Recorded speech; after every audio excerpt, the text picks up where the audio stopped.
So, thank you very much, ladies and gentlemen. So, I listened to all the speeches and the discussion before, and I was thinking, okay, what can I bring to this discussion that we're having? And, of course, I am a representative of a company. I'm a representative of some entity that think we have the business model figured out. Right? So we know how to make the money. We're doing it already. The question then is that, yeah, we want to do a total solution, so we're vertically integrated. Right? So we're one of these vested interests that are making and providing telematics solutions today and already for 50 years. What I would like to talk about today, I would like to go back again to state where we're coming from. And you will see that, yeah, we want to provide a total solution. So we're not looking at an integrated, collaborative, local, but we have a global solution for a specific group of individuals that has a problem that we want to solve. Then I will talk about what is that demand, what is that problem that they have that we want to solve. And then what are the telematics and product features that we are providing to solve these problems today. And then what are we developing to just launch. So if we start with many slides, but if we start with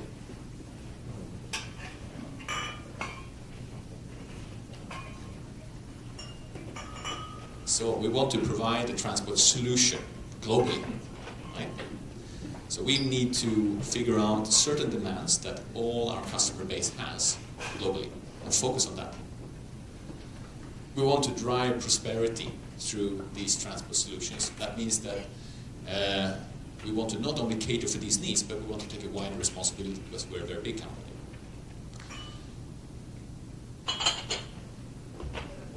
We have environment care as a core value. We need to make sure that our solutions are economically sustainable, not only for the customers, but also for society. We need to take our social responsibility, and this is sometimes in conflict with the technology trend and the risks that someone was pointing out here that will have a big social impact on our labor force in the world. So, our promise to our customers, to our shareholders, to the society, and to the drivers as well, and to the industry is that we will drive progress as a brand. We want to be leading the technology development and the development of solutions for our customers. And now I will go into the features that we want to provide, the problems that our customers have, and how we want to address them. The first one that comes up always is the productivity issue. This is everything from how we define the product to suit the customer need, because for commercial vehicles, all the products are tailor-made. But it's also how we can utilize this product in the best way, how we can optimize the productivity of the single truck and the productivity of the fleet. And here telematics is of course vital. Fuel is a very, very big cost. I think we saw some slides earlier as well during one of the presentations where there was a very, very clear, there was many different kinds of fleet management solutions. Right? And why is that? And why do I have that as well? It's because here we have a very clear benefit that we provide to the customer. We can show the money. Right? The business model is super crystal clear. You pay this and you save this. Right? For some developing countries, this can be half the cost of the company. In the developing world, it can be sort of 25%, 30%, but still it's a significant share of the cost. We have premium products, we have premium pricing, and it's not enough to talk about cost. We have to talk about how to make our customers profitable. More and more, this is something not all my competitors are really talking about, but for me this is a key selling point to my customers. This is the uptime. We have experts in the panel later on that are experts on diagnostics, right? And how to preventively repair and maintain vehicles. I think that this one would be a key driver for future opportunity, right? And we have it in our technology plan for the future as well. So if any one of you have any good ideas and solutions and systems that can support uptime and enhancing uptime, I will buy from you guys. You can come to me after the presentation. Then I will show you a self-driving truck that we have commercializing right now. But of course now we still need the drivers. And it doesn't matter how good a truck I give those drivers. If the driver is bad, the result will be bad. We make we have competitions every year globally. We bring the best drivers from all over the world. We bring them to the Asia final, Africa final, Europe final, and then everyone go to the final. And in the Asia final last year, this spring, the difference between the best driver in Asia and the 10th best driver in Asia was 12%. 12% fuel consumption on, in a developing market, 50% of the cost base. You can imagine, if we can improve these drivers, there's enormous money to be saved. I have to comment also that the Asia final winner was from Taiwan this year, using Dynafleet, our fleet management solution. So, you can be very proud. My boss was happy. So this guy we cannot forget, right? We have to give him the human-machine interface. We have to give him an ergonomic working environment. We have to provide him with means to improve his performance. Safety, Volvo. Safety is a core value. And when we talk to customers, you might think that in sort of some developing markets, safety is not a big concern. But in these markets, good drivers are worth gold. Right? And it's like a family, the companies I work with. And they take care of their employees. Safety is always the top priority. No matter how much the owner is focusing on money, safety always comes up in the buying decision. Nobody will consider a non-safe driver. Security, another aspect. The driver has to feel safe in his working environment, otherwise he will not perform. Then, this is the product that most of our customers, if you come to a customer of ours and ask him, what about Telematics and Volvo, he will mention Dynafleet. This is our fleet management solution. And you can say that all my competitors has this solution. We have sold it for more than 10 years. And this is nothing new. And it's very similar to the slides that we saw with buses working more efficient and how to get most of it out of your taxi fleet. And I will show you a short video describing how ours work.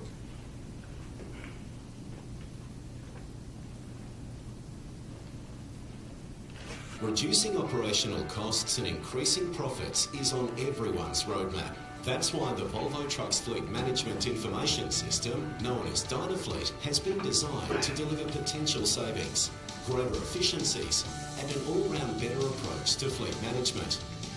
The most critical of which is driver performance. Dynafleet provides a real-time comprehensive analysis of your fleet and delivers top-line reporting while you're on the go. It's easy to use and it's easily accessed through the online portal on your desktop or via the app on your mobile device. What sets Dynafleet apart is it's designed by Volvo for Volvo. This means we can measure parameters which other telematics suppliers cannot measure. This is how we drive improvement in drivers' performance, which in turn leads to an increase in uptime and fuel efficiency and lowers maintenance costs. Let's take a closer look at the key features and benefits of the Dynafleet system. Top line, Dynafleet gives you access to intelligent tools such as My Vehicles, My Drivers, Points of Interest and Geofences. There's also reports, messaging and maps. These provide you with the intelligence, information and interactivity that you need to run your fleet. A real strength of Dynafleet is accurate monitoring. For example, Dynafleet reporting shows you 4 key truck performance measures: anticipating and braking, engine and gear utilisation, speed and time idling. This means potential savings can be identified faster and more precisely than ever before. Plus, all of your trucks that have been registered with Dynafleet can be displayed on the portal map. You can see the exact location of your trucks at any time, and you can also search where they have been. Unique to the Dynafleet app is the fuel efficiency score, where you can measure and compare individual truck and driver performance. The fuel efficiency scores are presented in clear colour codes and figures from 0 to 100 within 4 key areas. Another special feature of the app is the driver ranking system, which ranks your drivers based on a total fuel efficiency score. Drivers too can now log in and track their own score, as well as compare their results with others. Communication is key, and here, Dynafleet really walks the talk with the messaging option. Dynafleet makes communicating directly with the driver so much easier, with messages that appear on the truck screen. This ensures drivers make informed decisions and that deliveries are made on time. And finally, Dynafleet not only measures, but improves driver performance too. It's the perfect tool for active driver coaching and for controlling your fuel consumption over time. It also allows you to encourage your drivers to improve their performance and ranking. Combine all this with Volvo driver training and increased driver performance will lead to further the cost savings. Dynafleet makes managing and monitoring your fleet easier. And it makes big savings possible.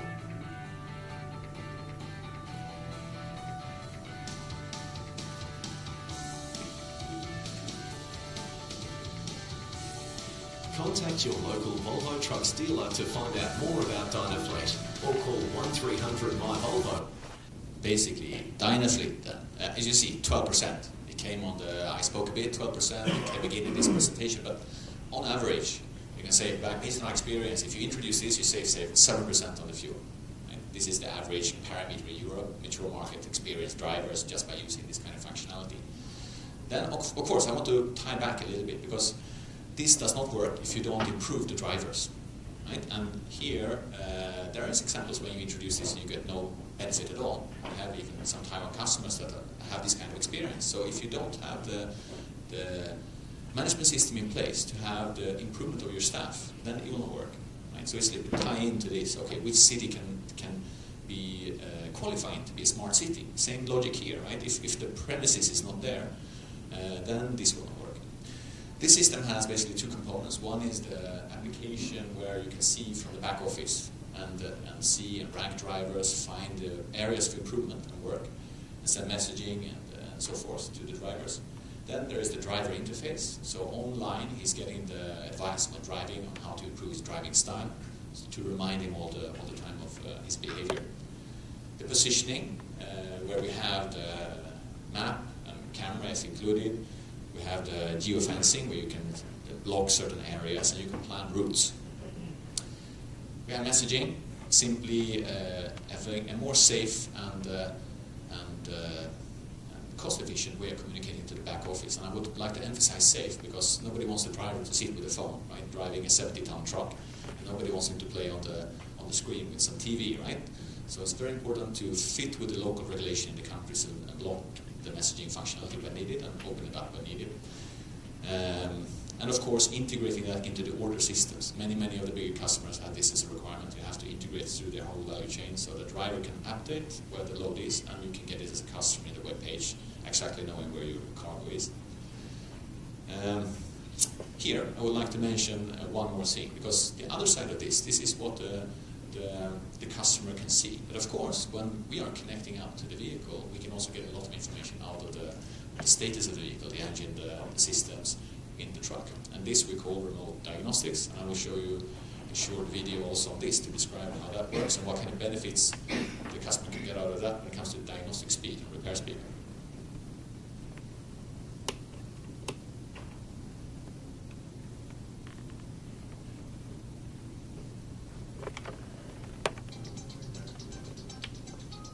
Remote diagnostics, an innovation in service focused on maximizing vehicle uptime. Leveraging telematics and Volvo's diagnostic expertise, remote diagnostics is a proactive service that monitors and responds to the needs of a service situation in advance, minimizing downtime and getting you back on the road. Let's take a look at how a remote diagnostic service differs from the normal repair process. With Volvo's remote diagnostics, the difference is immediate. The service advisor is ready and waiting for the truck. Data is captured on the road at the time the diagnostic trouble code is detected. In most cases, further troubleshooting is not required, and the parts and repair instructions are ready when the vehicle arrives. Without remote diagnostics, once the truck can be seen, the problem has to be diagnosed by a trained Volvo technician to determine the cause and identify the necessary repair and parts required. Only after the diagnostic process is complete can the parts needed for the repair be located, and then the repair process can begin.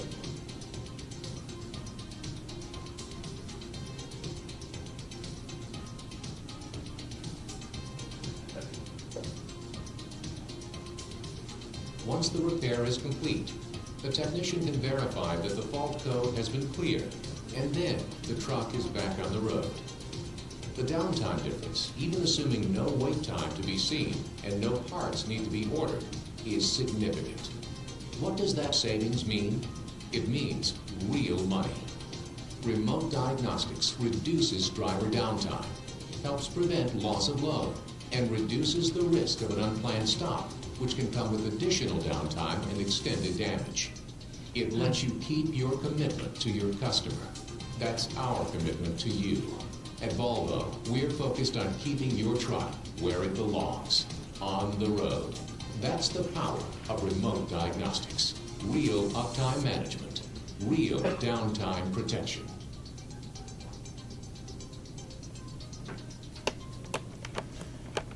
Yeah, so basically this today is more or less a hygiene factor in the industry, right? You have to be able to provide this. We cannot really charge for it, but of course this is a very strong value for the customer, right?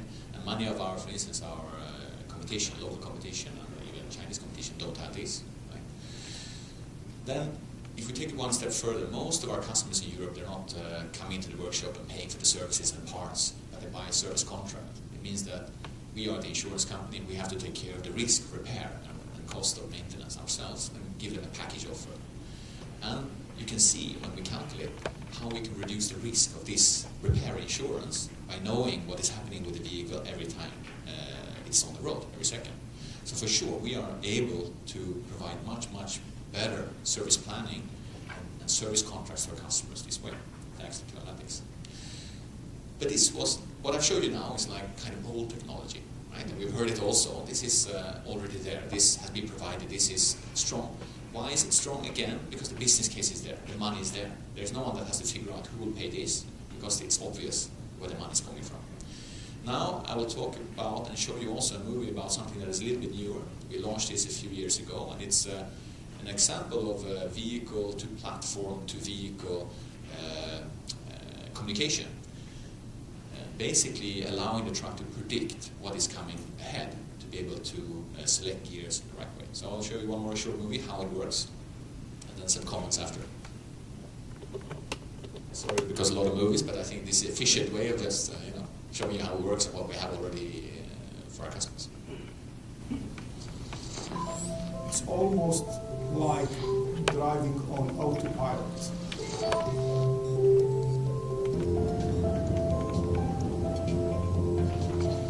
IC is the most complex function we ever developed. First time the truck goes up a hill, information about that hill is stored in the memory. The next time that hill is traveled, this information is used to maximize fuel efficiency. The basic principle of IC is to use the kinetic energy of the vehicle in an intelligent way in order to save fuel. Skilled drivers do the same job as IC, but not many can keep it up when driving for hours and hours. IC is about saving fuel, superb reliability, and it's about safety. You can save up to 5% fuel consumption with the IC. It feels like this is how it should be done. This is how it should be driven. And one day, all trucks will have this technology. So basically what is not mentioned here in the As latest, a month ahead of the European Truck version of this system, 2016, the Volvo. Okay, in the latest version of this system, actually, for the truck to know the road ahead, he has never been there. So basically all the trucks that are going there, they are communicating to the central database, storing the road data and the gear they're in, the experience of the driveline in that hill, and then sending it back. Next truck going there, the system improves a little bit, right? And see and judges, and when the fifth and sixth and seventh truck go up that hill, the gear changing is optimized for that road situation. So it's basically not time-critical information, but over time improves the performance of our trucks in that specific geographical area. Then one thing that we always try to do, and what our customers are trying to do, is minimize the second big cost that they have, and that is the cost for staff and driver. And to do that, in many countries we have very long combinations. You've been to Australia, you've seen the road trains. If you go to Sweden, for instance, you see combinations of up to 70 ton. very, very long road trains. But what if you could do platooning? This is when there is a driver in the first truck, but no other drivers in the truck behind. So you can have a long train of trucks with only one driver in the front. So I'll show you an experiment we made where we basically connected 3 vehicles and then drove them through Europe with fully loaded from Sweden down to Netherlands. And this is already today happening on the roads. As a warm-up ahead of the European Truck Platooning Challenge 2016, the Volvo Group is testing its new road train technology in Gothenburg, Sweden. In the platoon, the trucks are communicating with each other and can control distance, speed and braking. Today, due to regulation, you have to have the driver also in the second and third sitting waiting for something. They're using the radar and camera system, but they are also listening to information from the vehicles in front. And they can then very quickly adapt if there are changes in the speed or acceleration. The benefit, first of all, with platooning is that we are saving fuel. Thereby, we also reduce the CO2 emissions. There's a societal benefit as well, since we're utilizing the roads in a better way. On top of that, it improves the safety, since the trucks are communicating with each other. The Volvo Group is also developing and testing automated steering to support the driver. Common technology standards and legislation are the next big steps towards making truck platoons an everyday sight.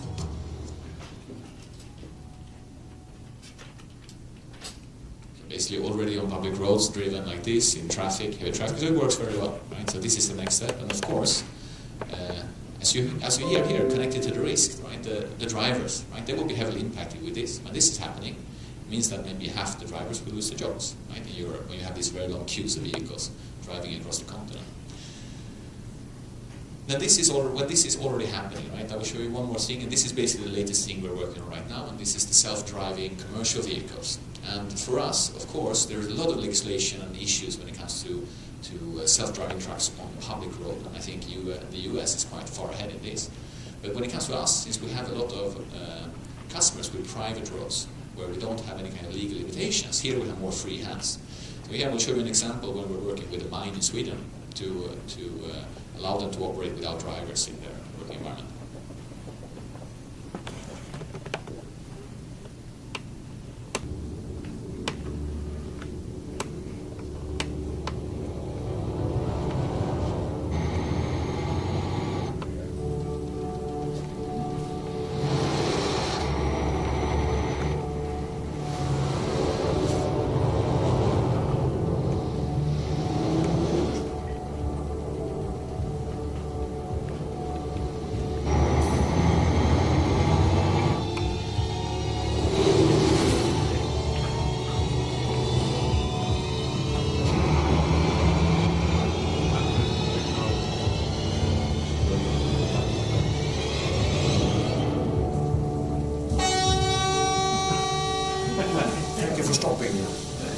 We're looking at the first truck in the world that could drive all by itself in these difficult conditions.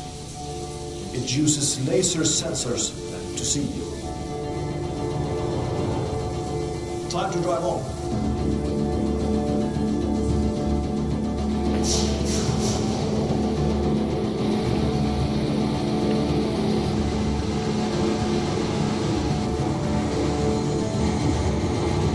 It's still a concept truck, but we're already testing it in real operation. This will truly change the mining industry and the whole society. It will make it more productive, more sustainable and safer. And it's just the beginning.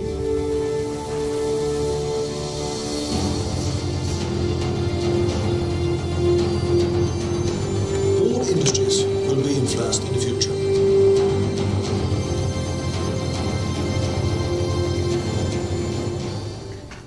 So basically this is already there, already in operation, already making money for the customer. Of course subsidized, but still it's there. Of course not only us are doing this, our competitors also are working in this direction. Right? So this is just a question of time before this is reality, both in these kind of specialty environments will be very soon, and then on the roads for sure. Okay, to summarize a bit, if I then take my sales pitch to the Taiwan customer, right? Why should he go then with the Volvo Telematics solution? Why should he invest in this? Why should he think about this? Because I'm also selling this to him. I don't offer it for free. Because if it has a value, it should also have a price. And someone has to pay. What I'm saying that you can save the 5% with this predictive technology with IC. This is where we learn the hill ahead and use the kinetic energy of the truck. This one they buy as an option from us. So they pay quite a lot of money when they buy the actual physical vehicle and include this with a prescription ahead. You will, when you buy the premium truck, then you will of course get a working environment that makes your driver feel comfortable, has a good work environment, and he will be efficient. We have application for the iPhone where you can see the truck, read all the parameters, control it remotely, even if a US driver is not there, further enhancing the driver appeal and attracting and allowing your workforce to stay with you and preferring our vehicles. You have the Dynafleet fuel and environment, and here I'm not promising those 12% to customers, but I'm saying that you get 7%, right, for sure, if you do this seriously. The utilization of the fleet will improve. Difficult to quantify this. Depends on how efficient his system is today, but for sure he can save on the traffic and mobile traffic and communication. So this is a more difficult business case to do and sell.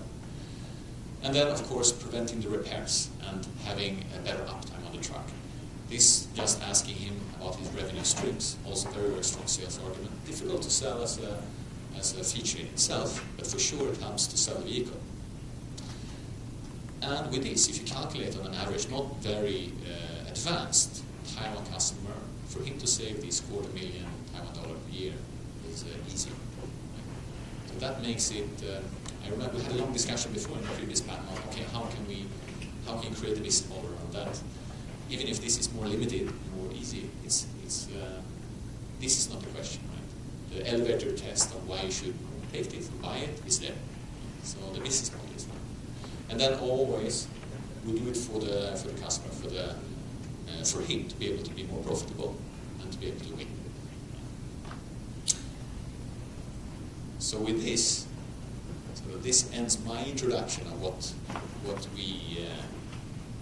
how we are thinking, what we have provided, what we are just about to provide. And I think we can open up for a panel discussion now a little bit on how we can combine these kind of me as more of a vested interest, and then this other angle, smart cities and the local collaboration. How can we do that? This is an interesting conflict or area.